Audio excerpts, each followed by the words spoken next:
నీ కొడుకు ముద్దుగా ఉన్నాడంటే ఆ తల్లి ఎంతో మురిసిపోయింది. ఎత్తుకొని మా ఆయనకు చూపించి తీసుకొస్తానంటే అమాయకంగా నమ్మి ఇచ్చేసింది.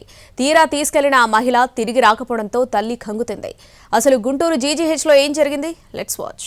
గుంటూరు ప్రభుత్వ ఆసుపత్రిలో పసికందు కిడ్నాప్ కలకలం రేపింది. గోరంట్లకు చెందిన షేక్ నసీమా మగబిడ్డకు జన్మనిచ్చింది.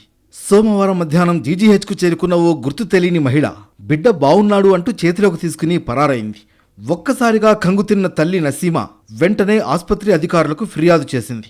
దీంతో రంగంలోకి దిగిన పోలీసులు శిశువుని ఎత్తుకెళ్లిన మహిళ కోసం గాలింపు చర్యలు చేపట్టారు.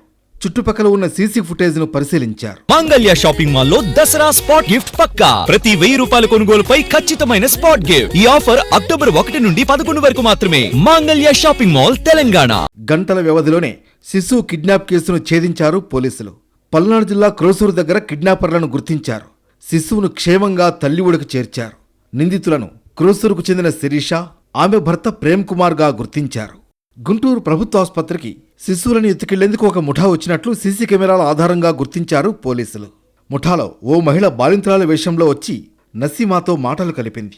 ఆసుపత్రి బయట కొందరు ఆటో దగ్గర ఉన్నారు. మహిళ శిశువును అపహరించి తీసుకురాగానే అందరూ ఆటోలో ఎక్కి వెళ్లిపోయారు. సీసీ ఫుటేజ్ ఆధారంగా నిందితులను గుర్తించి పట్టుకున్నారు పోలీసులు. గంటల వ్యవధిలోనే శిశువు తల్లి ఒడికి చేరింది.